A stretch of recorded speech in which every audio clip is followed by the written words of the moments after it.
ان الحمد للہ والصلاة والسلام علی رسول اللہ اما بعد۔ آج کا جو ہمارا درس ہے سورہ بقرہ آیت نمبر 62 تا 73 ہمارا آج کا درس ہے، اور اس میں بنیادی طور پر ہم 4 مضامین کو پڑھیں گے۔ سب سے پہلی آیت کے اندر اللہ رب العزت نے نجات کے لیے ایک فارمولہ اور ضابطہ ہمیں بتایا ہے۔ اس کے بعد بنی اسرائیل کی تاریخ کے 3 اہم واقعات کو بیان کیا ہے۔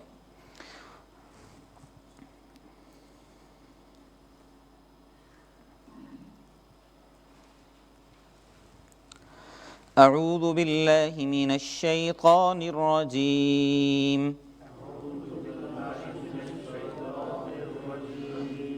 بسم اللہ الرحمن الرحیم، ان الذین آمنوا والذین ہادوا والنصارى والصابئین من آمن بالله واليوم الآخر وعمل صالحا فلهم أجرهم عند ربهم ولا خوف عليهم ولا هم يحزنون۔ ان الذین آمنوا، بے شک وہ لوگ جو ایمان لائے، والذین ہادوا، اور وہ لوگ جو یہودی ہوئے، والنصارى، اور نصرانی عیسائی، والصابئین، اور صابی، من آمن باللہ، جو کوئی اللہ پر ایمان لایا، وعمل صالحا، اور اس نے نیک اعمال کیے، فلہم اجرہم عند ربہم، ان کے لیے اجر ہے ان کے رب کے ہاں، ولا خوف علیہم، نہ ان پر کوئی خوف ہوگا، ولا ہم یحزنون، اور نہ وہ غمگین ہوں گے۔ بنی اسرائیل کا تذکرہ 5ویں رکوع سے شروع ہوا ہے، اور لگاتار 10 رکوع اللہ رب العزت نے بنی اسرائیل کا تذکرہ کیا ہے سورہ بقرہ کے اس مقام پہ۔ اب بنی اسرائیل کے اہم واقعات میں سے کچھ واقعات ہم نے جانے ہیں، ان سے آگاہی حاصل کی ہے، جیسے من اور سلویٰ کا واقعہ ہم نے پڑھا تھا، اسی طرح بادلوں کے سائے کا واقعہ ہم نے پڑھا تھا، اسی طرح فرعون کے مظالم سے نجات کے بارے میں ہم نے پڑھا تھا۔ تو یہ مختلف واقعات جو ان کی تاریخ کے اہم گوشہ تھے، اس سے ہم نے آگاہی حاصل کی۔ اب اس سے آگے پھر واقعات آ رہے ہیں، درمیان میں اللہ تعالیٰ نے یہ آیت ذکر کی ہے، اور اس آیت میں اللہ تعالیٰ نے ذکر کرتے ہوئے یہ فرمایا ہے کہ صرف یہودی ہونا، یا صرف عیسائی ہونا، یا صرف مسلمان ہونا، یہ انسان کی نجات کے لیے کافی نہیں ہے۔ یہ اس آیت سے استدلال کرتے ہوئے بعض لوگ آج بھی یہ کہتے ہیں کہ جی صرف جو ہے وہ ایمان باللہ، اعمال صالحہ اور قیامت کے دن پہ ایمان، یہ 3 ایمانیات ہیں، اور یہی انسان کی نجات کے لیے کافی ہیں۔ تو اس حقیقت کو تھوڑا سا سمجھنے کی ضرورت ہے کہ اس آیت سے پہلے بھی اللہ تعالیٰ نے بنی اسرائیل کا تذکرہ کیا ہے، اور اس کے بعد بھی بنی اسرائیل کا تذکرہ کیا ہے، اور درمیان میں یہ آیت اللہ تعالیٰ نے ذکر کی ہے۔ تو قرآن کا کوئی بھی مقام ہے، اس کو سمجھنے کے لیے سیاق و سباق، آگے پیچھے دونوں آیات کو جوڑ کے پھر اس کو سمجھنا چاہیے، اور سمجھنا آسان ہوتا ہے۔ تو اس لیے یہاں پہ چونکہ یہودیوں کا یہ دعویٰ تھا، اور آگے چل کے ہم یہ پڑھیں گے بھی، اور ہم اسے آگاہی بھی رکھتے ہیں کہ یہودی یہ کہتے ہیں کہ لن يدخل الجنت الا من کان ہودا او نصارا، یہودیوں کا دعویٰ ہے کہ جنت میں صرف یہودی داخل ہوں گے، عیسائیوں کا دعویٰ ہے کہ جنت کے اندر صرف عیسائی داخل ہوں گے، کوئی اور جنت میں نہیں جائے گا۔ تو اللہ تعالیٰ نے یہ فرمایا ہے کہ جنت میں داخلے کے لیے، قیامت والے دن کامیابی کے لیے یہودی ہونا کافی نہیں ہے، یا عیسائی ہونا کافی نہیں ہے، یا حتیٰ کہ مسلمان ہونا بھی کافی نہیں ہے، بلکہ اس کے ساتھ ساتھ اعمال صالحہ بھی ضروری ہیں۔ تو یعنی معیار اللہ تعالیٰ نے سیٹ کیا ہے، ایک جو ہے وہ اللہ تعالیٰ نے قانون بنا دیا، فارمولہ بنا دیا، اور اس فارمولے کی روشنی میں اللہ تعالیٰ نے یہ بتایا ہے کہ یہ فارمولہ ہے ایمان باللہ، قیامت کے دن پہ ایمان، اعمال صالحہ، اور ایمان بالرسالت، یہ رسولوں پہ ایمان، تو یہ تو ضروری ہے کہ اللہ تعالیٰ نے بنی اسرائیل کا تذکرہ جب 5ویں رکوع میں شروع کیا تو اس میں اللہ نے ایمان لانے کا حکم دیتے ہوئے فرمایا تھا کہ وَآمِنُوا بِمَا أَنزَلْتُ مُصَدِّقًا لِمَا مَعَكُمْ وَلَا تَكُونُوا أَوَّلَ كَافِرٍ بِهِ، کہ جو قرآن ہم نے اتارا ہے جو تمہاری کتابوں کی تصدیق کرتا ہے تو اس پر ایمان لاؤ، اور اس سے پہلے کافر نہ بنو، پہلے منکر نہ بنو، یہ اللہ تعالیٰ نے حکم دیا ہے۔ گویا کہ حضور پر ایمان لانے کا، قرآن پہ ایمان لانے کا اللہ نے حکم دیا، اور یہاں پہ یہ فرمایا ہے کہ یہودی ہونا یہ صرف نجات کے لیے کافی نہیں ہے، جس طرح یہودیوں کا دعویٰ تھا کہ وہ یہ بھی کہا کرتے تھے کہ نحن ابناء اللہ واحباؤ، نعوذ باللہ، کہ ہم اللہ کے بیٹے ہیں، نعوذ باللہ، واحباؤ، اور ہم اللہ کے محبوب ہیں۔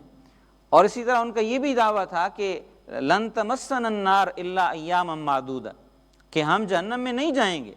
اگر گئے بھی تو صرف گنے چنے چند دن جائیں گے، اور اس کے بعد بالآخر ہم نے جنت میں جانا ہے۔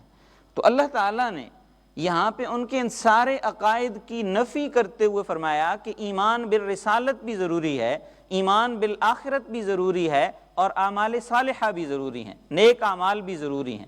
یعنی انسان کی نجات کے لیے صرف یہی کافی نہیں ہے کہ وہ مسلمان ہے، یا صرف وہ یہودی تھا، عیسائی تھا، یا وہ صابی تھا۔ یہ شریعتیں جب تک ویلڈ تھیں، جب تک یہودیت یعنی حضرت موسیٰ علیہ السلام کی شریعت ویلڈ تھی، قابل عمل تھی، تو اس پر عمل کرنا تھا۔ جب وہ شریعت منسوخ ہو گئی، نئی شریعت آ گئی، حضرت عیسیٰ علیہ السلام کو اللہ نے تعلیمات دے دیں، تو اس کے بعد پھر پیروی حضرت عیسیٰ علیہ السلام کی کرنی ہے، پھر یہودیت پہ اصرار نہیں تھا۔ پھر جب جناب محمد مصطفیٰ صلی اللہ علیہ وآلہ وسلم کی بعثت ہو گئی تو اب عیسائیت بھی منسوخ ہو گئی ہے، اور موسیٰ علیہ السلام کی شریعت بھی منسوخ ہو گئی ہے۔ اب ویلڈ اور قابل عمل چیز وہ نبی علیہ السلام کی شریعت ہے، اور اسی کی پیروی کے نتیجے میں کامیابی ہو سکتی ہے، اس کے علاوہ اور کوئی ذریعہ نجات کا نہیں ہے۔ تو اس لیے یہ حقیقت ہمیں ذہن میں رکھنی چاہیے کہ صرف اللہ پہ ایمان، یہ صرف قیامت کے دن پر ایمان، یہ صرف اعمال صالحہ انسان کی نجات کے لیے کافی نہیں ہے، ایمان بالرسالت بھی ضروری ہے۔ جیسے ایمان باللہ ضروری ہے، اسی طرح ایمان بالرسول بھی ضروری ہے۔ تو اللہ پر ایمان کے ساتھ ساتھ اللہ کے رسولوں پہ ایمان، اور حتیٰ کہ اگر کوئی کسی ایک رسول پہ ایمان رکھتا ہے، کسی رسول کا بھی انکار کرتا ہے، تو وہ مسلمان نہیں ہوتا ہے۔ جیسے اب یہودی ہیں تو حضرت موسیٰ علیہ السلام کو تو مانتے ہیں، لیکن حضرت عیسیٰ علیہ السلام کی شریعت پہ ایمان نہیں لائے، لہٰذا وہ اللہ کے فرما بردار نہیں رہے۔ حضرت عیسیٰ علیہ السلام پہ ایمان رکھنے والے جب وہ جناب محمد مصطفیٰ صلی اللہ علیہ وآلہ وسلم پر ایمان نہیں لائے تو وہ بھی اللہ کے فرما بردار نہیں رہے۔ ٹھیک، اس لیے اصل چیز وہ اللہ کا حکم ہے، اور جب اللہ کا حکم آ گیا تو پھر اللہ کے حکم کو ہم نے ماننا ہے۔ اب جب تک یہودیت ویلڈ تھی، جب تک موسیٰ علیہ السلام کی شریعت ویلڈ تھی، تو اسی کی پیروی کے نتیجے میں نجات ہو سکتی تھی۔ جب عیسائیت اللہ تعالیٰ نے اس کو ویلڈ کیا تو اس پر ایمان لانے میں، اور اب حضور کی شریعت ہے تو اسی پر ایمان لانے کے نتیجے میں انسان کے اعمال اللہ کے ہاں مقبول ہو سکتے ہیں، قبول ہو سکتے ہیں، اس کے علاوہ اور کوئی ذریعہ اور طریقہ نہیں ہے۔ تو اس لیے ان الذین آمنوا، وہ لوگ جو ایمان لائے، تو سب سے پہلے ایمان والے، اور اس سے مراد مسلمان ہیں۔ اس کے بعد فرمایا والذین ہادوا، جو لوگ یہودی ہوئے۔ اب یہودی کون لوگ ہیں؟ یہ بنیادی طور پر حضرت یعقوب علیہ السلام کے ایک بیٹے کا نام یہوذا تھا، اور یہودا یا یہوذا اس کا نام آتا ہے، تو اس کی اولاد آگے چل کے پھر حضرت سلیمان علیہ السلام کے دور میں اس کو عروج حاصل ہوا، تو اس سے پھر جتنی بھی بنی اسرائیل تھے، حضرت یعقوب علیہ السلام کے جتنے بھی بیٹے تھے، وہ سارے کے سارے اپنے آپ کو یہودی کہلانے لگے۔ یعنی موسیٰ علیہ السلام کی شریعت سے وہ یہودیت کی طرف، ایک خاندان کی طرف، ایک نسل کی طرف وہ تبدیل ہو گئے۔ اور آج بھی یہودیت ایک نسلی مذہب ہے، تبلیغی مذہب نہیں ہے۔ جو نسلی مذہب ہے، یہودی وہی ہوتا ہے ان کے نظریے کے مطابق کہ جس کی رگوں میں یہودی خون دوڑ رہا ہے، یعنی وہ اس کو نسلی مذہب کے طور پہ جانا جاتا ہے۔ تو اس لیے فرمایا کہ والذین ہادوا، وہ لوگ جو یہودی ہوئے۔ اب اس میں کچھ قبائل ایسے بھی تھے کہ جو بنی اسرائیل میں سے نہیں تھے، لیکن وہ ان کے تسلط کی وجہ سے انہوں نے یہودیت قبول کر لی، تو قرآن کے الفاظ میں جو ہے وہ چونکہ وسعت ہوتی ہے، گہرائی ہوتی ہے، تو فرمایا کہ والذین ہادوا، وہ لوگ جو یہودی ہوئے، یعنی جو یہودی تھے نہیں، جو یہودی بن بھی گئے تو وہ بھی۔ اور والنصارى، اب نصرانی کی جمع ہے نصارہ۔ اب ملک شام میں، یہ اس زمانے میں شام کہلاتا تھا، آج کل جو فلسطین کا علاقہ ہے، وہاں پہ ایک بستی ہے ناصرہ اس کا نام ہے، تو یہ حضرت عیسیٰ علیہ السلام کا آبائی علاقہ، تو اسی سے حضرت عیسیٰ علیہ السلام کو یسوع ناصرہ کہا جاتا تھا، اور یسوع ناصرہ سے جو ان کے پیروکار تھے وہ یسوع نصرانی یعنی کہلائے، اور پھر آگے جو ہے وہ اس کو تبدیل کر کے مسیحیت کی طرف جو ہے وہ تبدیل کر دیا گیا۔ تو عیسیٰ علیہ السلام کے جو ابتدائی زمانے میں پیروکار تھے وہ جو ہے وہ نصرانی کہلاتے تھے۔ اب بعض لوگوں نے اس سے یہ بھی استدلال کرتے ہوئے کہا ہے کہ قرآن کے الفاظ میں آتا ہے، حضرت عیسیٰ علیہ السلام نے اپنے پیروکاروں سے کہا تھا کہ من انصاری اللہ، کون میرا مددگار بنے گا؟ انصار نصرت، ناصر، تو مددگار اس سے نصرانی ہے۔ لیکن جو مورخین اور جمہور کا اتفاق ہے وہ اس بات پر ہے کہ یہ ناصرہ بستی اور اسی سے یسوع ناصرہ اور پھر نصرانی اس سے کہلاتے ہیں، یہ من انصاری سے وہ نصرانی نہیں کہلاتے ہیں۔ اس کے بعد تیسرا ہے والسابئین، سابی۔ اب یہ سابی کون لوگ ہیں؟ سابی مشرکین مکہ ان لوگوں کو کہتے تھے کہ جو اپنا دین تبدیل کر لیتے تھے، اور اس زمانے میں حضور کی بعثت سے پہلے کا جو زمانہ تھا اس میں کچھ لوگ تھے کہ جو حضرت ابراہیم علیہ السلام کی شریعت پر اپنے آپ کو کاربند کہتے تھے، ان کا دعویٰ تھا، اور وہ کچھ ستاروں کی پوجا کیا کرتے تھے۔ جس طرح حضرت عمر فاروق رضی اللہ تعالیٰ عنہ، ان کے ایک چچا تھے، زید ان کا نام تھا۔ عشرہ مبشرہ جو صحابہ ہیں ان میں ایک صحابی ہیں حضرت سعید بن زید۔ حضرت سعید بن زید حضرت عمر فاروق رضی اللہ تعالیٰ عنہ کے بہنوئی تھے، اور حضرت عمر فاروق کی ہمشیرہ حضرت فاطمہ ان کے نکاح میں تھیں، اور یہ وہی ان کی ہمشیرہ ہیں اور بہنوئی ہیں کہ جن سے جب انہوں نے کلام سنا اپنی بہن کو انہوں نے مارا بھی، اور پھر وہی ان کے جو ہے وہ اسلام کی طرف قبولیت کا ایک ذریعہ بھی، قبول اسلام کا ایک ذریعہ اور سبب بھی بنا۔ تو یہ حضرت سعید بن زید ان لوگوں میں سے تھے کہ ان کے والد زمانہ جاہلیت میں اسلام سے پہلے وہ بتوں کی عبادت نہیں کرتے تھے، بتوں کا وہ انکار کرتے تھے، یعنی مکہ کے اندر اس زمانے کے اندر بھی کچھ لوگ ایسے موجود تھے جن کو مکہ کے لوگ سابی کہتے تھے، اور حضرت عبداللہ ابن عباس اور دیگر جو ہے وہ چند محقق صحابہ وہ ان سابی کو اہل کتاب کے اندر شمار کرتے تھے کہ یہ اہل کتاب ہیں، اور وہ ان کا ذبیحہ حلال سمجھتے تھے۔ تو یہ جو ہے وہ سابی، اس لیے اللہ نے ان کا ذکر کرتے ہوئے یہودیوں کا، عیسائیوں کا اور سابیین کا ذکر کر کے فرمایا کہ صرف یہودی ہونا نجات کے لیے کافی نہیں ہے، صرف نصرانی ہونا، جب تک وہ شریعت نصرانی حضرت عیسیٰ علیہ السلام کی شریعت ویلڈ تھی تو اس وقت بھی صرف عیسائی ہونا کافی نہیں تھا نجات کے لیے، یا اب اسلام کی شریعت ہے تو یہ بھی مسلمانوں کی صرف مسلمان ہونے کی حیثیت سے نجات کے لیے کافی نہیں ہے، بلکہ ساتھ فرمایا کہ من آمن باللہ، اللہ پر ایمان۔ اب ایمان باللہ تو ہم رکھتے ہیں، دعویٰ تو ہم میں سے ہر ایک کا ہے کہ ہم اللہ پر ایمان رکھتے ہیں، لیکن ایمان باللہ کا مفہوم یہاں پہ ہمیں تھوڑا سا ذہن میں تازہ کرنا چاہیے کہ اللہ پر ایمان کا مطلب یہ ہے کہ ہم صرف زبان سے اللہ کی وحدانیت کا اقرار نہ کریں بلکہ دل کے اندر بھی اللہ کی وحدانیت کو جگہ دیں، اور پھر عملی طور پہ بھی ہم اللہ کی وحدانیت کے مطابق اپنی زندگی بنائیں، گزاریں اور گزارنے کی کوشش کریں۔ تو ایمان باللہ، اس لیے تو ایمان کی تعریف میں آتا ہے کہ اقرار باللسان وتصدیق بالقلب والعمل بالجوارح، کہ صرف زبان کا اقرار کافی نہیں ہے، دل کے اندر اس کی تصدیق بھی ہونی چاہیے، اور اعضاء کے ذریعے یعنی پریکٹیکلی اس کا اظہار بھی ہونا چاہیے۔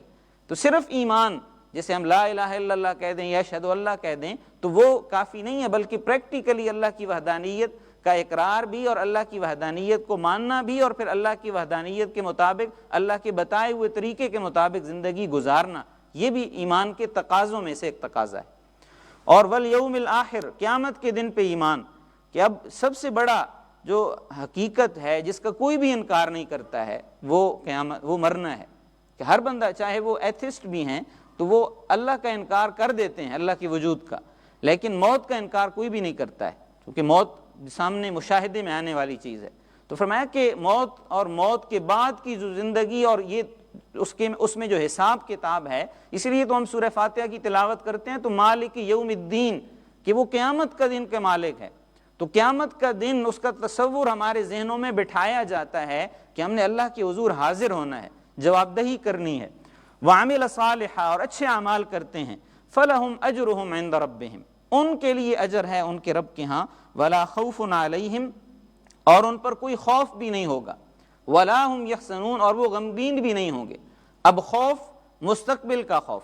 کہ مستقبل کی زندگی جو ہمیشہ کی زندگی ہے، جو قیامت کے بعد والی زندگی ہے، ٹھیک ہے، جس میں میدان حشر میں حساب کتاب ہوگا، تو جب اللہ کے بتائے ہوئے طریقے کے مطابق زندگی گزاری ہے، اللہ کی فرما برداری کر کے زندگی گزاری ہے، تو پھر اس کا کوئی خوف نہیں ہوگا کہ وہاں اس ہمیشہ کے امتحان میں ہم ناکام ہوں گے، بلکہ وہاں کامیابی ہوگی۔ وَلَا هُمْ يَحْزَنُونَ، اور وہ غمگین نہیں ہوں گے۔ تو غم کس بات کا؟ کہ جو ماضی کی زندگی گزاری ہے اس میں بھی اللہ کی نافرمانی نہیں کی ہوگی تو اس پر غم بھی نہیں ہوگا۔ تو یہ اللہ تعالیٰ نے یہ بنیادی اور ایک اصولی بات ہمارے ذہنوں کے اندر بٹھائی ہے اور ہمارے سامنے واضح کی ہے کہ صرف ایمان کا دعویٰ وہ نجات کے لیے کافی نہیں ہے، بلکہ ایمان کے بعد جو ہے وہ اعمال صالحہ بھی ضروری ہیں، اور قیامت کے دن پہ ایمان کا مطلب یہ ہے کہ اپنی زندگی اور موت کے بعد کی جو زندگی ہے اس کی تیاری کے لیے اس زندگی کو استعمال کیا جائے۔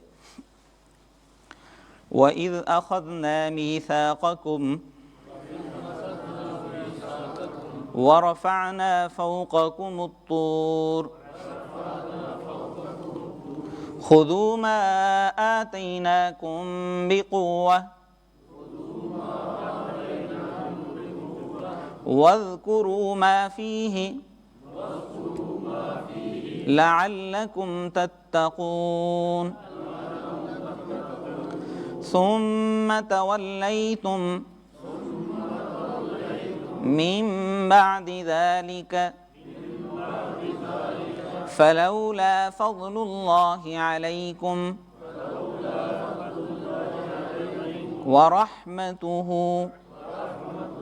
لَكُنْتُمْ مِنَ الْخَاسِرِينَ۔ وَإِذْ أَخَذْنَا مِيثَاقَكُمْ، اور جب ہم نے تم سے لیا میثاق پختہ وعدہ، وَرَفَعْنَا، اور ہم نے بلند کیا، فوقکم تمہارے اوپر، الطور پہاڑ کو، خذو ہم نے کہا لے لو، ما آتیناکم جو ہم نے تمہیں دیا ہے، بقوت قوت کے ساتھ، طاقت کے ساتھ، مضبوطی کے ساتھ، وَاذْكُرُوا اور یاد کرو، ما فیہ جو اس کے اندر ہے، یعنی جو اس کتاب کے اندر تعلیمات ہیں ان کو یاد کرو، لعلکم تتقون تاکہ تم متقی بن جاؤ، ثم تولیتم پھر تم نے منہ پھیر لیا، من بعد ذالک اس کے بعد، فلولا فضل اللہ علیکم اگر اللہ کا فضل تم پر نہ ہوتا، ورحمتہ اور اس کی رحمت تم پر نہ ہوتی، لکنتم من الخاسرین تو تم خسارہ پانے والوں میں سے ہو جاتے۔ تو یہ بنی اسرائیل کی تاریخ کا ایک اور اہم واقعہ کہ جب انہوں نے موسیٰ علیہ السلام سے مطالبہ کیا کہ ہم اللہ کو دیکھنا چاہتے ہیں، اور اس میں 70 ان کے سرداروں کو چنا گیا، لے جایا گیا، پھر جو ہے وہ بے ہوش ہو گئے یا وہ موت کا شکار ہوئے، موسیٰ علیہ السلام کی دعا کے نتیجے میں اللہ نے پھر ان کو اٹھایا۔ تو جب وہ واپس آئے ہیں اپنی قوم کے پاس تو ان کی قوم نے اب ماننے سے انکار کر دیا۔ پہلے اب خود اپنے نمائندے بھی بنا کے بھیجے ہیں، اب جب وہ نمائندے دیکھ کے بھی آئے ہیں، مشاہدہ بھی کر کے آئے ہیں کہ یہ جو تورات کتاب ہے موسیٰ علیہ السلام نے اپنی طرف سے ذکر نہیں کی ہے، خود نہیں بنائی ہے، بلکہ یہ اللہ نے ان کو کتاب دی ہے، تو اب قوم نے انکار کر دیا۔ تو اس موقع پر اللہ تعالیٰ نے طور پہاڑ کو ان کے اوپر اٹھایا۔ اب یہ کس طرح تھا کہ جس طرح کوئی کرین کوئی چیز اٹھا کے اوپر لے آتی ہے، اس طرح تھا یا اس طرح انہیں محسوس ہوا؟ تو قرآن میں دوسرے مقام پہ سورہ اعراف کے اندر اللہ تعالیٰ نے اس کو ذکر کرتے ہوئے فرمایا کہ وَإِذْ نَتَقْنَا الْجَبَلَ فَوْقَهُمْ كَأَنَّهُ ظُلَّةٌ وَظَنُّوا أَنَّهُ وَاقِعٌ بِهِمْ خُذُوا مَا آتَيْنَاكُمْ بِقُوَّةٍ کہ جب ہم نے اس طور پہاڑ کو اٹھایا ان پہ اور وہ یہ سمجھ رہے تھے گویا کہ یہ سائبان کی طرح تنبو کی طرح ان کے اوپر آ گیا ہے، اور كَأَنَّهُ وَاقِعٌ بِهِمْ گویا کہ ان پر واقع ہونے والا ہے، ابھی گرنے والا ہے، وہ پہاڑ ان کو اپنے نیچے پیس دے گا، وہ مٹ جائیں گے، ختم ہو جائیں گے۔ تو اس وقت موقع پر وہ کانپنے لگے اور انہوں نے یہ جان لیا کہ یہ واقعتاً اللہ کی کتاب ہے، اور اس موقع پر اللہ نے پھر انہیں کہا کہ خذوا ما آتیناکم بقوہ کہ جو ہم نے تمہیں دیا ہے اس کو قوت کے ساتھ لے لو، طاقت کے ساتھ پکڑ لو۔ اب قوت اور طاقت کے ساتھ پکڑنے کا مطلب کیا ہے کہ مضبوطی کے ساتھ اس کو تھام لو، جس طرح اللہ نے ہمیں قرآن کے اندر حکم دیا کہ وَاعْتَصِمُوا بِحَبْلِ اللَّهِ جَمِيعًا کہ اللہ کی رسی کو مضبوطی کے ساتھ تھام لو۔ اب اللہ کی رسی کیا ہے؟ قرآن ہے، کہ قرآن کو مضبوطی کے ساتھ تھام لو کا مطلب کیا ہے؟ یہ نہیں ہے کہ زور کے ساتھ پکڑ لینا ہے، بلکہ یہ ہے کہ قرآن کی تعلیمات کو اپناؤ، اس پہ کاربند ہو جاؤ، اس پر عمل پیرا ہو جاؤ، اور اس میں کوئی جو ہے وہ دو رخی والی کیفیت اختیار نہ کرو۔ تو یہی حکم اللہ تعالیٰ نے بنی اسرائیل کو بھی دیا کہ خذوا ما آتیناکم بقوہ کہ جو ہم نے تمہیں کتاب دی ہے، تورات دی ہے، اس کو قوت کے ساتھ، مضبوطی کے ساتھ، طاقت کے ساتھ پکڑ لو۔ وَاذْكُرُوا مَا فِيهِ، اور یاد کرو جو اس کے اندر ہے، یعنی اس کے اندر جو تعلیمات اللہ نے لکھی ہیں تورات کے اندر، ان کو یاد کرو، ان کو اپناؤ، ان کو سمجھو، لعلکم تتقون، تاکہ تم متقی بن جاؤ۔ اور اللہ نے یہ بات ذکر کرنے کے بعد پھر فرمایا کہ ثم تولیتم من بعد ذلک، پھر تم نے منہ موڑ لیا۔ یعنی اتنا اللہ نے ان پہ کرم بھی کیا کہ فرعون کے مظالم سے بھی نجات دی، پھر علیحدہ بستی بھی مل گئی، آباد بھی ہو گئے، غلامی کی کیفیات بھی ختم ہو گئیں، پھر اللہ تعالیٰ نے اپنی رہنمائی بھی ان کو عطا کر دی، تورات بھی دے دی، شریعت بھی عطا کر دی، اور پھر انہوں نے کیا کیا کہ ثم تولیتم من بعد ذلک، پھر منہ پھیر لیا۔ فلولا فضل اللہ علیکم، اگر اللہ کا فضل نہ ہوتا، اللہ کا کرم نہ ہوتا تو اور اس کی رحمت نہ ہوتی تو لکنتم من الخاسرین، تو تم خسارہ پانے والوں میں سے ہو جاتے۔ تو یہ خسارہ کیا تھا؟ یہ ابدی خسارہ تھا، یہ ہمیشہ کا، اور پھر جو ہے وہ ہمیشہ کے خسارے کے اندر وہ آئے ہیں، ٹھیک ہے۔ تو اس لیے اللہ نے فرمایا کہ اس موقع پر بھی اللہ نے پھر کیا کیا، ان کو معاف کر دیا۔ جس طرح پہلے انہوں نے بچھڑے کو معبود بنایا تھا، پھر اللہ تعالیٰ نے ان کو معاف کر دیا تھا، تو اب پھر اسی کیفیت کی طرف گئے، پھر اللہ نے ان کو معاف کر دیا۔ اب یہاں پہ میثاق کا جو لفظ ہے، تو یہ میثاق کا لفظ قابل غور ہے کہ اللہ نے ان سے میثاق لیا تھا۔ تو اب یہ میثاق کیا تھا، یہ 2 رکوع کے بعد آگے چل کے آ رہا ہے کہ اللہ نے ان سے کیا چیزیں بطور وعدہ لی تھی۔ ایک میثاق تو ہم سب نے کیا ہوا ہے کہ جس کو عہد الست کہتے ہیں، ہماری روحیں وعدہ کر کے آئی ہیں، جب اللہ نے کائنات بنائی، سارے انسانوں کی روحوں کو بنایا تو ان سے وعدہ لیا تھا، جس کو ہم عہد الست کے نام سے جانتے ہیں کہ اللہ نے ہم سب کی روحوں سے وعدہ لیا، کیا میں تمہارا رب نہیں ہوں؟ تو ہم سب نے وعدہ کیا تھا، ہم سب کی روحوں نے وعدہ کیا تھا کہ اے اللہ آپ ہمارے رب ہیں، ہم آپ کی اطاعت کریں گے، عبادت کریں گے، بندگی کریں گے۔ تو اس عہد کو عہد الست کہا جاتا ہے۔ تو بنی اسرائیل سے دوسرا عہد کیا لیا گیا تھا، یہ عہد جو ہے وہ انشاءاللہ اگلے رکوع کے اندر آئے گا۔ وَلَقَدْ عَلِمْتُمُ الَّذِينَ اعْتَدَوْا مِنْكُمْ فِي السَّبْتِ فَقُلْنَا لَهُمْ كُونُوا قِرَدَةً خَاسِئِينَ فَجَعَلْنَاهَا نَكَالًا لِمَا بَيْنَ يَدَيْهَا وَمَا خَلْفَهَا وَمَوْعِظَةً لِلْمُتَّقِينَ۔ وَلَقَدْ عَلِمْتُمْ، وَلَقَدْ اور البتہ تحقیق، علمتم تم علم رکھتے ہو، تم جانتے ہو، الذین ان لوگوں کو، اعتدوا جنہوں نے حد سے تجاوز کیا، منکم تم میں سے، فی السبت ہفتے والے دن کے بارے میں، فقلنا لہم ہم نے ان سے کہا، کونو ہو جاؤ، قردۃً بندر، خاسئین ذلیل، ہو جاؤ ذلیل بندر، فجعلناها نکالاً ہم نے اس واقعے کو بنایا عبرت، لما بین یدیہا پہلے لوگوں کے لیے، وما خلفہا اور پچھلوں کے لیے، وموعظۃً اور واعظ بنایا، نصیحت بنایا، للمتقین متقی لوگوں کے لیے۔ تو یہ بھی بنی اسرائیل کی تاریخ کا ایک اہم واقعہ ان آیات کے اندر بیان ہوا ہے، اور وہ واقعہ یہ تھا کہ اللہ تعالیٰ نے ان کے لیے ہفتے کے دن کو مقدس قرار دیا تھا، جس طرح ہمارے لیے جمعہ کا دن ہے مقدس دن ہے، ان کے لیے ہفتہ کا دن تھا، اور اس دن میں انہیں کوئی کاروبار کرنے کی، کوئی اور چیز کرنے کی سوائے اللہ کی عبادت کے اجازت نہیں تھی۔ تو ان کی ایک بستی تھی کہ جو سمندر کے کنارے پہ آباد تھی، اور جس طرح عام طور پہ ہوتا ہے کہ جو دریائے سمندر کے کنارے آباد ہوتے ہیں ان کا بڑا ذریعہ آمدن وہ سمندر اور دریا ہی ہوتا ہے، اس سے حاصل ہونے والی مچھلیاں، اور وہی ان کی خوراک کا بھی اور آمدن کا ذریعہ ہوتا ہے۔ تو وہ یہ کام کرنے لگے کہ انہوں نے ہفتے والے دن میں تجاوز کیا، ہفتے والے دن شکار کرنے لگے۔ اب شکار کی بھی انہوں نے جو صورت اختیار کی اس کی تفصیل ملتی ہے روایات کے اندر کہ ہفتے والے دن باضابطہ وہ مچھلیاں نہیں پکڑتے تھے، بلکہ دریا کے کنارے پہ انہوں نے گڑھے کھودے ہوئے ہوتے تھے، اور دریا کا پانی وہ سٹاک کر لیتے تھے، اور اتوار والے دن اس میں سے جا کے مچھلیاں نکال لیتے تھے۔ تو یہ انہوں نے ایک ہیلا گھڑا ہوا تھا، ایک بہانہ گھڑا ہوا تھا، اور اس انداز میں وہ کہتے تو یہ تھے اپنے آپ کو مطمئن کرنے کے لیے کہ ہم نے شکار نہیں کیا، ہم نے اتوار والے دن کیا ہے، لیکن ہفتے والے دن وہ پانی کا انتظام کر لیتے تھے، وہ مچھلیاں گویا کہ قید کر لیتے تھے اور اتوار والے دن نکال لیتے تھے، حالانکہ اللہ کی طرف سے آزمائش تھی، اللہ نے حکم دیا تھا کہ کوئی کام نہیں کرنا۔ اب جس طرح ہمیں ہیں تو صرف جمعے والے دن جمعے کے وقت میں ہمیں تجارت کرنے سے منع کیا گیا ہے. یا ایھا الذین آمنوا اذا نودی للصلاۃ من یوم الجمعہ فاسعوا الی ذکر اللہ وذروا البیع. کہ اے ایمان والو جب جمعے کی اذان ہو جائے تو اللہ کے ذکر کی طرف دوڑو اور خرید و فروخت چھوڑ دو، وذروا البیع تجارت چھوڑ دو.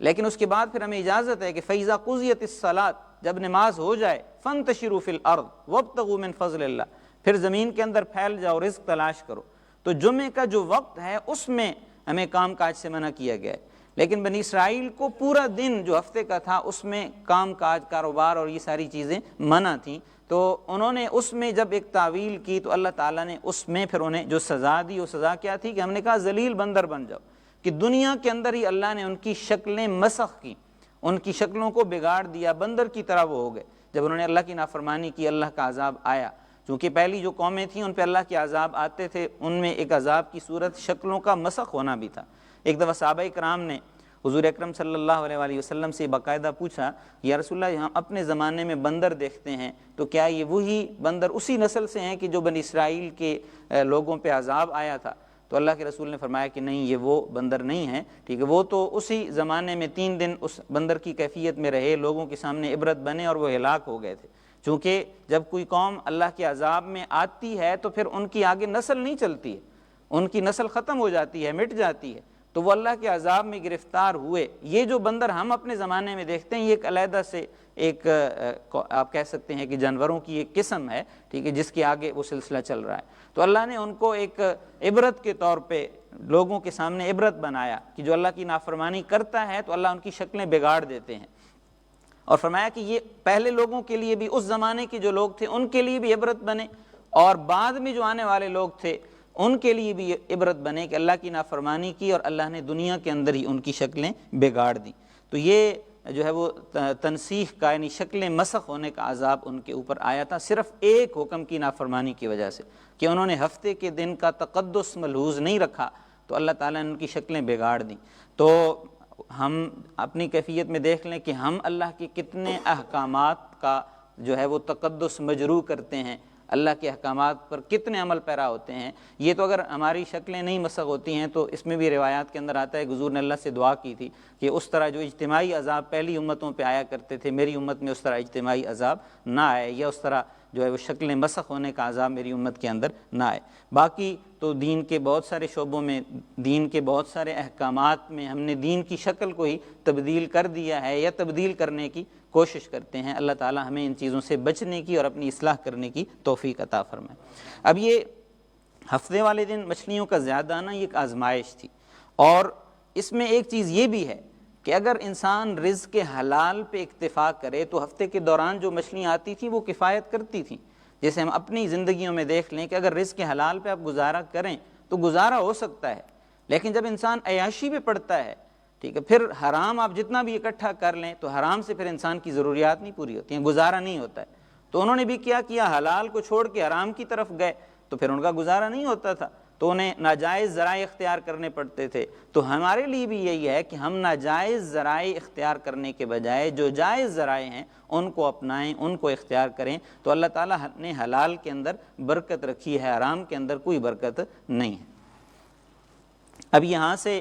ان کی تاریخ کا واقعہ، گائے کا واقعہ شروع ہو رہا ہے جس کی وجہ سے اس سورت کو سورہ بقرہ کہا جاتا ہے. تو اس گائے کے واقعے کو ہم پہلے بیان کر لیتے ہیں اور ساتھ ساتھ پھر ہم اس کو کرتے جائیں گے. یہ 7-8 آیتیں ہیں. تو یہ بنی اسرائیل کے وعدے کو توڑنے کی ایک دوسری مثال تھی کہ گائے کا اب اللہ نے حکم انہیں کیوں دیا. یہاں پہ ایک سوال پیدا ہو سکتا ہے کہ اور جانور بھی تھے تو اللہ نے گائے ہی کا حکم کیوں دیا. ہم پہلے پڑھ آئے ہیں کہ جب موسیٰ علیہ السلام طور پہاڑ پہ 40 دنوں کے لیے گئے تو پیچھے سے انہوں نے بچھڑے کی عبادت شروع کر دی تھی. تو اللہ تعالیٰ نے وہ بچھڑے کا احترام ان کے دلوں سے نکالنے کے لیے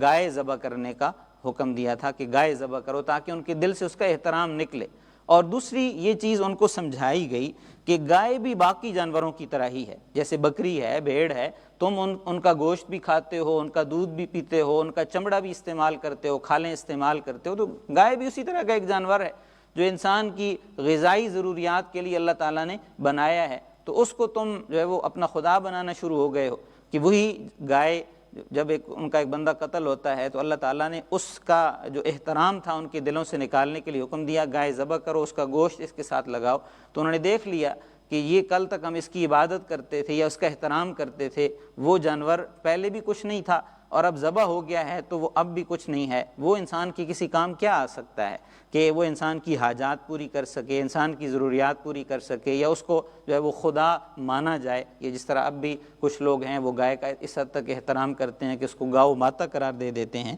تو یہ چیز ہے کہ انسان اشرف المخلوقات ہے، تو اس کو دیگر مخلوقات کے سامنے جھکنے کے بجائے خالق کائنات کے سامنے جھکنا چاہیے اور خالق کائنات کے ساتھ اپنا تعلق قائم کرنا چاہیے۔ باقی جو جانور ہیں، کوئی جانور، جتنے بھی جانور ہیں وہ اللہ نے انسان کی ضروریات کے لیے بنائے ہیں، کوئی اللہ تعالیٰ نے انسان کی غذائی ضروریات کے لیے، کوئی بار برداری کے لیے، بوجھ لادنے کے لیے، کوئی دیگر جو ہے وہ کاموں میں استعمال کرنے کے لیے اللہ نے دیے ہیں۔ تو انسان کو اللہ نے اپنی عبادت اور بندگی کے لیے چنا ہے، منتخب کیا ہے کہ انسان اللہ کی عبادت کرے، بندگی کرے۔ وَمَا خَلَقْتُ الْجِنَّ وَالْإِنسَ إِلَّا لِيَعْبُدُونَ۔ اب یہ واقعہ کیا تھا کہ بنی اسرائیل کا ایک مالدار آدمی تھا، تو اس مالدار آدمی کا ایک ہی وارث تھا، اس کا بیٹا تھا، تو اس کے رشتہ داروں نے اس کے بیٹے کو قتل کر دیا اس کی وراثت کو حاصل کرنے کے لیے، کہ اس کا ایک بیٹا ہے تو اس کو جب ہم مار دیں گے تو اس کی وراثت ہمارے پاس آئے گی، ہم ہی اب اس کے پھر وارث ہوں گے۔ تو یہ کام کیا، اور دوسرا کام کیا کیا کہ اس کا دعویٰ مدعی بھی خود بن گئے کہ ہمارا یہ جو بندہ قتل ہوا ہے اس کو کسی نے قتل کر دیا ہے، اور اس آزمائشیں شروع کر دیں۔ تو اللہ تعالیٰ نے چونکہ ان کی اس کیفیت کو، ایک تو ان کے عقیدے کو درست کرنا تھا، اور دوسرے نمبر پر ان کی اس عیاری کو اور چالاکی کو جو ہے وہ ذلت کے ساتھ دنیا کے سامنے لانا تھا، تو اللہ تعالیٰ نے ایک یہ کیفیت پیدا کی، اور پورا واقعہ پھر تفصیل کے ساتھ یہاں پہ آتا ہے۔ وَإِذْ قَالَ مُوسَىٰ لِقَوْمِهِ إِنَّ اللَّهَ يَأْمُرُكُمْ أَن تَذْبَحُوا بَقَرَةً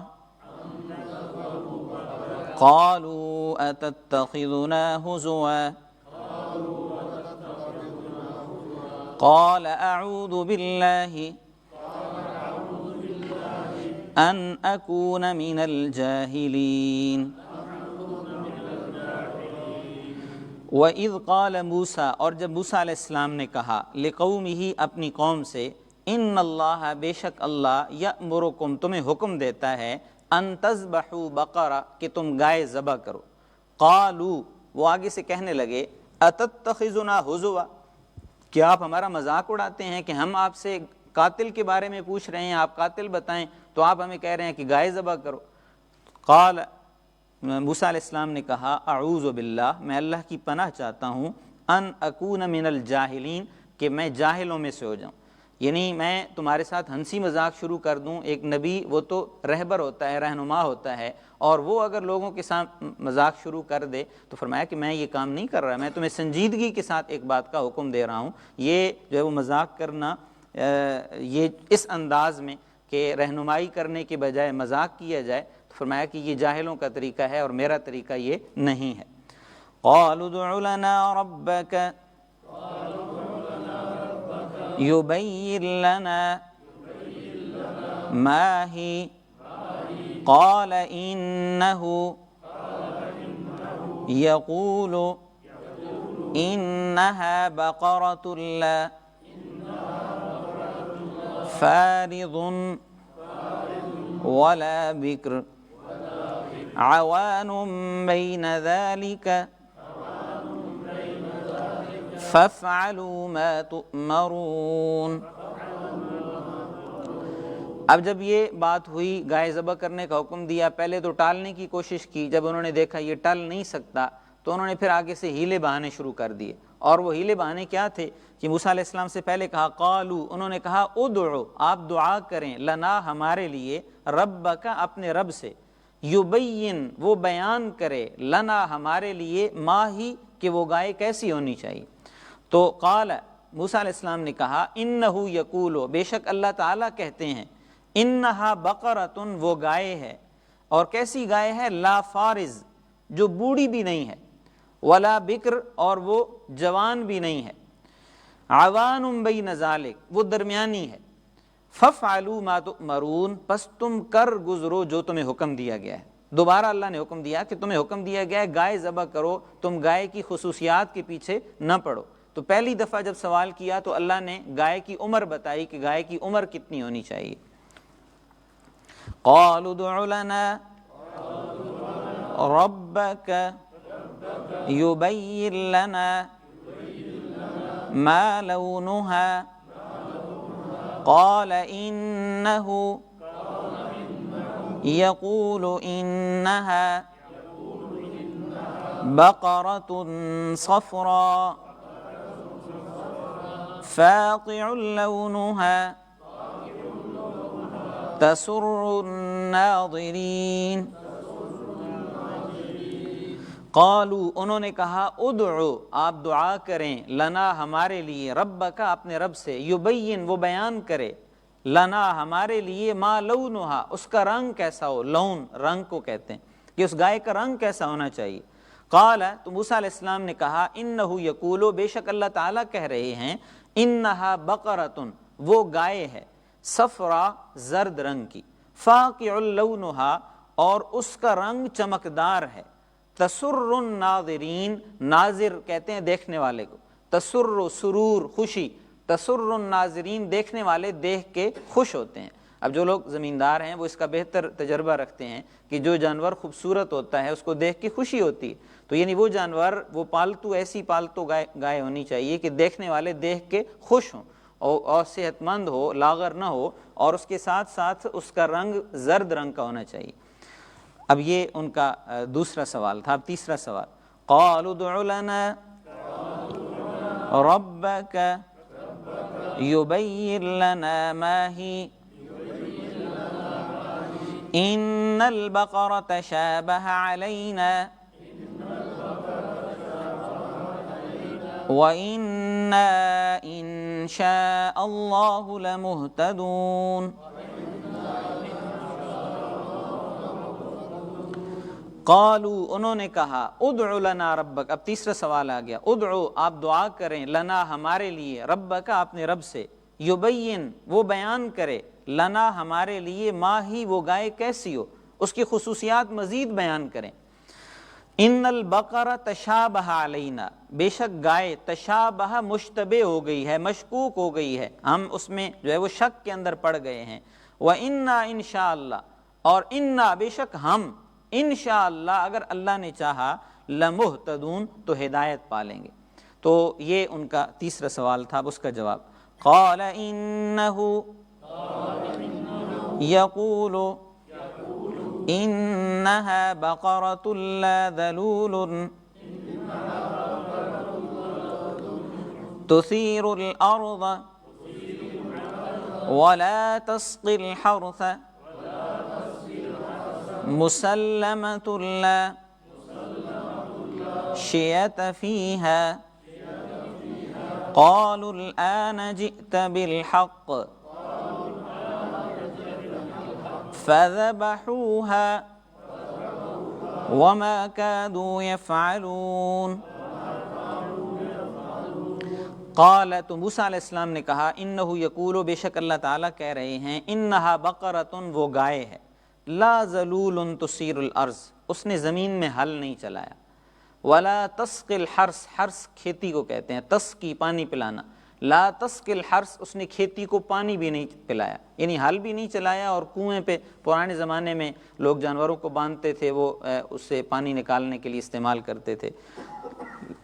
مسلمۃ، صحیح سلامت ہے، لا شیۃ فیہا، اس میں کوئی عیب نہیں ہے۔ اب دیکھیے یہ تیسرا سوال اللہ نے مزید سختی کی، قالوا الآن جئت بالحق، انہوں نے کہا الآن، اب، جئت بالحق، آپ حق لے کے آئے ہیں،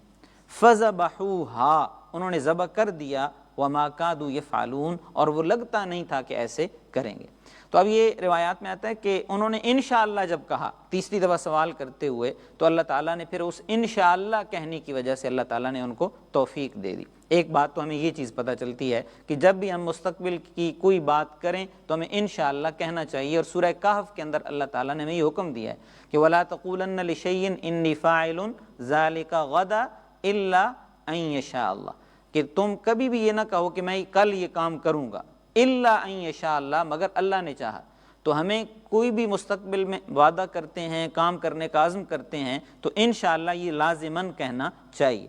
اور دوسری بات اس واقعہ سے جو ہمیں پتہ چلتی ہے وہ یہ ہے کہ اللہ تعالیٰ نے ہمیں سوال کرنے سے بھی جو ہے وہ منع کیا ہے، فضول سوال کرنا۔ دیکھیں حدیث میں الفاظ آتے ہیں اسی واقعہ کے ضمن میں کہ بنی اسرائیل نے سختی کی تو اللہ نے بھی سختی کر دی،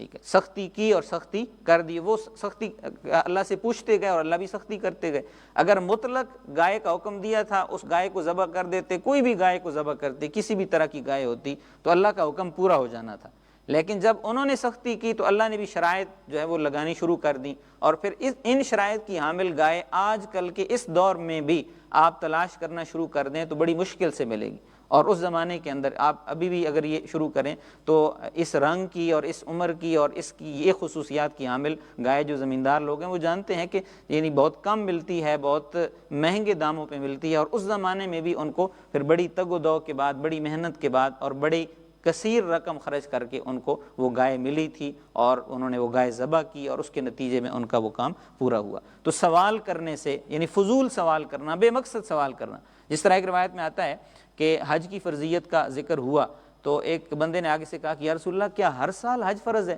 تو حضور خاموش ہو گئے، اور اس کے بعد حضور نے فرمایا کہ اگر میں ہاں کہہ دیتا نا تو ہر بندے پہ ہر سال حج نے فرض ہو جانا تھا۔ تو اس لیے جو چیز تمہیں بتائی جائے، جس طرح بتائی جائے اسی طرح لے لیا کرو، زیادہ سوالات نہ کیا کرو۔ اور صحابہ کرام نے اسی وجہ سے پھر سوالات کرنے میں اس حد تک احتیاط کیا ہے کہ ان کے سوالات، بہت سارے سوالات وہ قرآن کا حصہ ہیں۔ آگے چل کے ہم دوسرے پارے کے اندر پڑھیں گے، کئی سوالات ان کے دوسرے پارے کے اندر آئے ہیں۔ اب اس واقعہ کا جو سبب بنا تھا وہ یہ 2 آیات ہیں، اور اس کے بعد بات ختم ہو جائے گی۔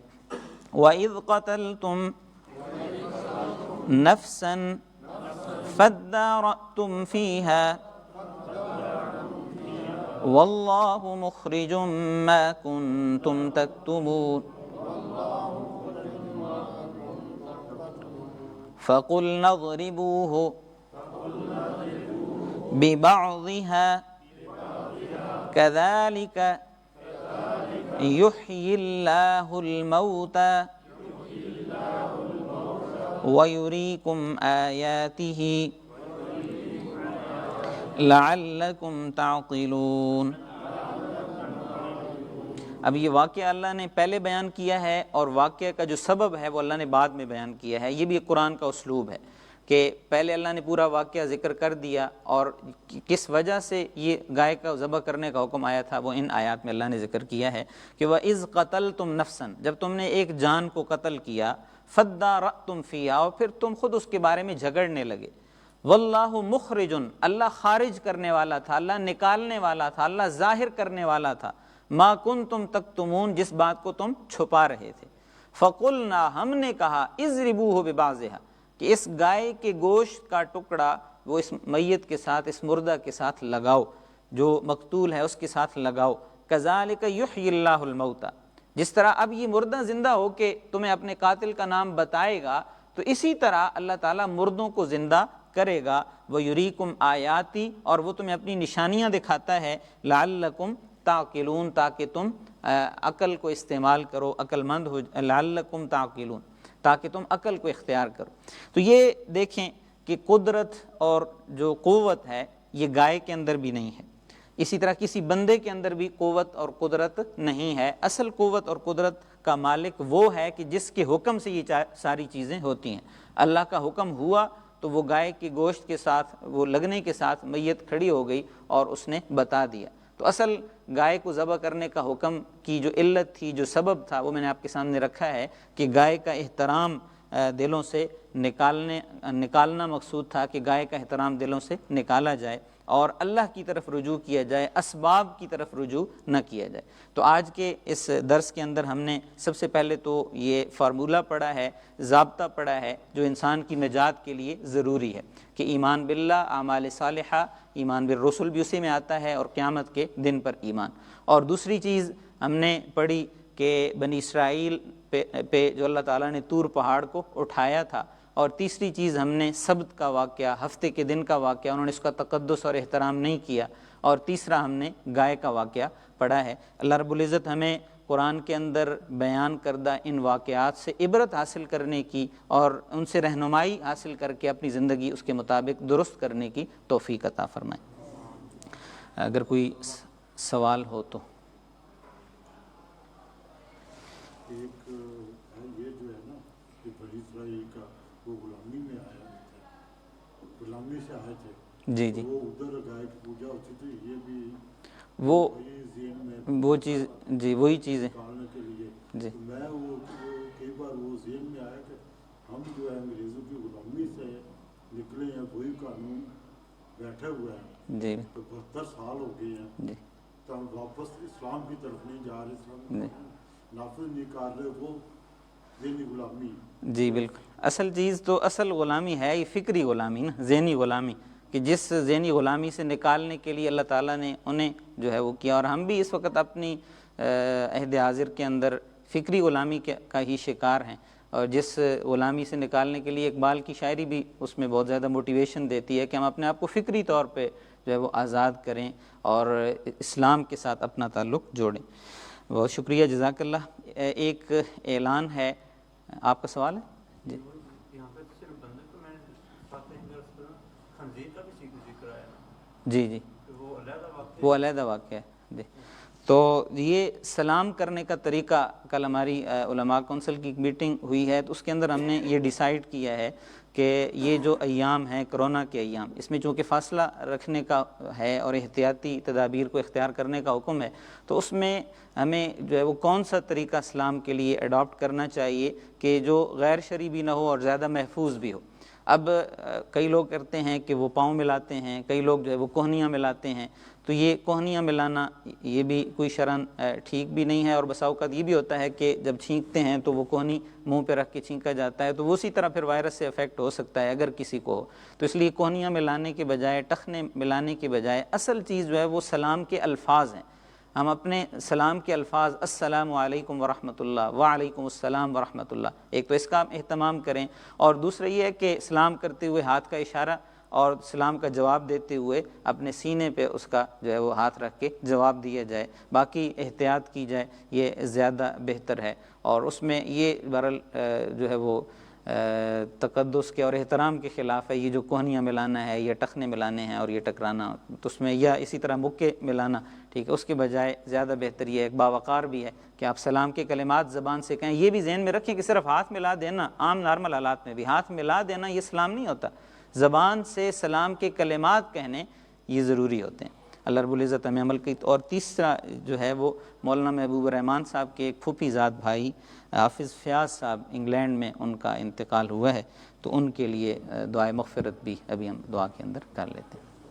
آمین، الحمدللہ رب العالمین، والصلاۃ والسلام علی سید الانبیاء والمرسلین، ربنا آتنا فی الدنیا حسنہ وفی الآخرۃ حسنہ وقنا عذاب النار، اللہم وفقنا لما تحب وترضى، اللہم یسر لنا امورنا وسہل لنا مقاصدنا، رب اعنا ولا تعن علینا وانصرنا ولا تنصر علینا۔ الہ العالمین ہمیں قرآن کو سمجھنے کی اور قرآن پر عمل پیرا ہونے کی توفیق عطا فرما۔ الہ العالمین نبی اکرم صلی اللہ علیہ وسلم کی سچی محبت اور کامل اتباع نصیب فرما۔ الہ العالمین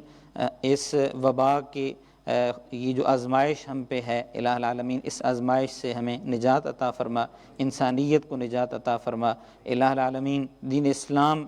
کے پیغامات کو عام کرنے کی اور دین اسلام کے احکامات پر عمل پیرا ہونے کی توفیق عطا فرما۔ الہ العالمین ہم حاضرین کی جو حاجات ہیں اپنے خصوصی فضل سے حاضرین کی حاجات کو پورا فرما، حاضرین کے مسائل اور پریشانیوں کو اپنے خصوصی فضل سے حل فرما۔ ہمارے جو اعزا و اقربا اس دنیا سے رخصت ہوئے ان کی مغفرت فرما، ان کے درجات کو بلند فرما، بالخصوص مولانا محبوب الرحمان صاحب کے پھوپھی زاد بھائی حافظ فیاض صاحب جن کا انتقال ہوا، الہ العالمین تو ان کے درجات کو بلند فرما، ان کو اعلی علیین میں جگہ عطا فرما، ان کے لواحقین کو مولانا صاحب کو صبر جمیل عطا فرما۔ الہ العالمین جو بیمار ہیں ان سب کو شفائے کاملہ عاجلہ نصیب فرما، جو بیمار ہیں بالخصوص ہمارے اعزا و اقربا جو بیمار ہیں ان سب کو شفائے کاملہ عاجلہ نصیب فرما۔ اولاد کو والدین کا فرما بردار بنا، جو لوگ اولاد سے محروم ہیں انہیں نیک صالح اور فرما بردار اولاد عطا فرما، جن کے والدین حیات ہیں انہیں اپنے والدین کی یا والدین میں سے جو بھی حیات ہے ان کی خدمت کرنے کی توفیق عطا فرما۔ ربنا تقبل منا انک انت السمیع العلیم وتب علینا انک انت التواب الرحیم، وصلی اللہ تعالی علی النبی الکریم محمد وعلی آلہ وصحبہ اجمعین برحمتک۔